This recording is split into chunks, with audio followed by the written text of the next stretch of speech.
कहानी नीरू की है। पंजाब की नीरू की शादी दिल्ली के राहुल से होती है। दिल्ली कितना बड़ा शहर है ना, लेकिन आप लोगों का घर तो बहुत छोटा है। हमारे पंजाब में तो ये बड़े बड़े घर होते हैं कि मजा ही आ जाता है। कोई बात नहीं नीरू, मैं भी तुम्हारे लिए बहुत बड़ा मकान बनाऊंगा बहुत जल्दी। नीरू के पिता जहाँ पंजाब के जाने माने व्यापारी थे, वहीं उसका पति राहुल दिल्ली में एक सिंपल नौकरी करता था। माँ, यहाँ तो घी मक्खन इतना महंगा है कि क्या बताऊं। मैं तो तरस ही जाती हूँ घी खाने के लिए। नीरू की माँ को ये सुनकर बहुत दुख होता है। मेरी बेटी को घी नसीब नहीं हो रहा है और ये बहू यहाँ बैठकर घी में शक्कर डाल रही है। देख वनिता, मैं साफ कह रही हूँ, इस घर में जितना घी आएगा उतना ही मेरी बेटी के घर दिल्ली भी जाएगा। अरे ये क्या बात होती है माँ जी? बेटी का उतना ही करो जो अच्छा लगे। अब क्या मायके से घी और मक्खन तक की सप्लाई करोगी आप? हाँ, मेरी बेटी किसी चीज को तरसे मुझसे बर्दाश्त नहीं होता। अब क्या था, नीरू के मायके में 2 किलो घी आता तो 2 किलो दिल्ली जाता नीरू के पास। एक दिन, माँ बड़ी गर्मी पड़ती है दिल्ली में। इस घर में तो एक ही एसी है और वो भी ड्राइंग रूम में। सारा परिवार एक ही कमरे में सोता है। हाँ बेटा, वो तो हर घर की कहानी है। यहाँ भी एक ही एसी है। अरे बिल इतना आता है कि क्या बोलूं। तभी वहां राकेश आ जाता है। माँ, थोड़ी देर में यहाँ कुछ प्लम्बर आएंगे मेरे कमरे में एसी लगाने। जरा ध्यान से लगवा देना ना माँ। ओए, ऐसे कैसे तेरे कमरे में एसी लगेगा? हाँ राकेश, एक बार बात तो कर लेता। अरे पापा, वो वनिता को गर्मी में नींद नहीं आती। ड्राइंग रूम में सबके साथ सोने में वो अनकंफर्टेबल है, इसलिए। अरे पूरे परिवार के साथ वहां तेरी बहन नीरू भी तो सोती है। वो नहीं हो रही क्या अनकंफर्टेबल? समझ रहा है ना? अगर एसी लगेगा तो एक दिल्ली में तेरी बहन के कमरे में भी लगेगा, तभी तू लगा सकेगा। राकेश वनिता को सारी बात बताता है। वनिता करती भी क्या, मन मार कर बैठ जाती है। माँ, ये लोग ठीक नहीं है, क्या करूं मैं? अरे बेटी, यहाँ आ जा, तू यहाँ आकर रह ले। अरे छोड़ दे ऐसे पति को। कैसे छोड़ दूं माँ? समाज क्या कहेगा, लोग क्या कहेंगे? वैसे भी मेरा एक बेटा है मयंक। अरे हटा बेटा, तेरी उम्र ही क्या है, इतनी परेशान रहेगी तो काम कैसे चलेगा। खैर, बात आई गई हो जाती है। माँ को लगता है कि नीरू ठीक है, तो वहीं नीरू के मन में एक ही लाइन चल रही होती है, यहाँ आ जा। माँ ने तो बोल ही दिया है कि यहाँ आ जा। बस मयंक थोड़ा सा बड़ा हो जाए, इन गरीबों को छोड़कर मैं वापस माँ के पास ही चली जाऊंगी। वो इसी सोच में बाजार में चल रही थी कि मैम, आपका दुपट्टा जमीन को छू रहा है। नीरू जैसे ही उस लड़की की तरफ देखती है, देखती ही रह जाती है। हाय रे, कितना सुंदर लड़का है ये। अब क्या हुआ? मैंने कहा आपका दुपट्टा। तो खुद ही उठाकर दे दो ना। लड़का समझ जाता है कि नीरू उस पर फिदा हो चुकी है। वो उससे उसका नंबर लेकर चला जाता है। अब क्या था, नीरू और रोहित में लगातार बातें होने लगती है। मैं हरियाणा का रहने वाला हूँ, यहाँ एक बड़ी कंपनी का मैनेजर हूँ। अच्छा, और कितने बच्चे हैं तुम्हारे? बच्चे?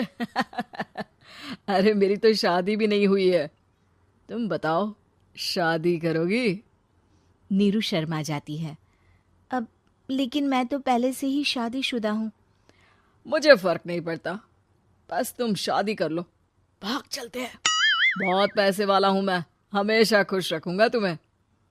नीरू रोहित से मिलकर सारा प्लान बना लेती है और फिर एक दिन घर से भाग जाती है।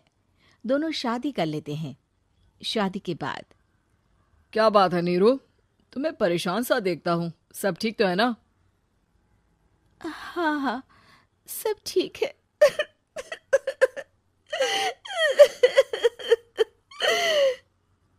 ये कहते कहते ही वो रोने लगती है। अरे क्या हो गया, रो क्यों रही हो? मैंने तुमसे एक बात छुपाई है और वही बात अब मुझे परेशान कर रही है। रोहित, मेरा एक बेटा भी है, उसका नाम मयंक है। क्या बात कर रही हो? ये तुमने मुझे पहले क्यों नहीं बताया? देखो नीरू, मेरी माँ को मैंने ये नहीं बताया है कि तुम शादीशुदा हो। बच्चा मैं मैनेज नहीं कर पाऊंगा। नीरू को समझ में नहीं आता कि वो क्या करे। तुम उस बच्चे को अपनी माँ को क्यों नहीं दे देती? नीरू चुपके से माँ को फोन करती है। माँ, क्या मयंक को तुम रख सकती हो? बेटा, मैं राकेश के साथ बात करती हूँ। आखिर घर का बेटा वही है, जो वो बोलेगा। वैसे भी बेटा, तूने जो किया है ना, उसके बाद से पूरा घर तेरी बुराई कर रहा है।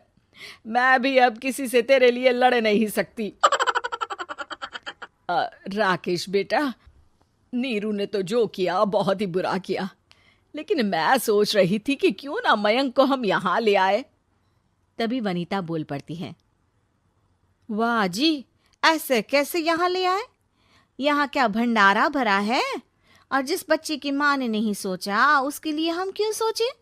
नीरू को एक बार तो अपने बच्चे के बारे में सोचना चाहिए था ना। अरे लेकिन तेरे पास भी तो लड़का नहीं है ना वनीता।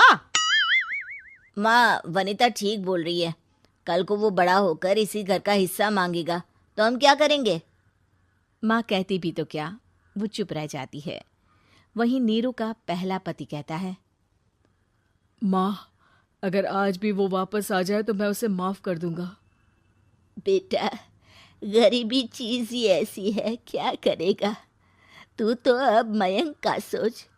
वो बेचारा तो बिना माँ का हो गया। मयंक के खातिर तू दूसरी शादी कर ले बेटा। लोगों के लाख समझाने के बाद नीरू के पहले पति की शादी रिद्धि से हो जाती है, जिसके पहले पति से 2 बच्चे होते हैं। देखो जी, मैंने शादी सिर्फ बच्चे के खातिर की है। मैंने भी शादी सिर्फ बच्चों के खातिर की है। वहीं नीरू के दूसरे पति के मन में ये बात घर कर जाती है कि नीरू एक मासूम बच्चे को उसके खातिर छोड़ कर आई है। अब देखो नीरू, मुझे लगता है कि जो औरत अपनी कोख का बच्चा छोड़ सकती है, वो तो कुछ भी कर सकती है। कल को तुम्हें मुझसे अच्छा कोई मिल गया तो तुम तो मुझे भी बाय बाय कर दोगी ना। नीरू को अब उसका दूसरा पति ताने देना शुरू कर देता है। तंग आकर नीरू उसके यहाँ से भागकर अपने पहले पति के पास चली जाती है, लेकिन ससुराल में क्या लेने आई है नीरू, मयंक को? नहीं नहीं सासू माँ, मुझसे गलती हो गई, मुझे माफ कर दीजिए। नीरू, अब वक्त खत्म हो गया है, मेरी शादी हो चुकी है। तो छोड़ दो ना उसे, हमारा बच्चा है। मैं आपको अपनी माँ नहीं मानता, मेरी नहीं मान तो बात अच्छी है। नीरू मयंक की बात सुनकर समझ जाती है कि उसके पास अब ना आसमान रहा ना ही जमीन।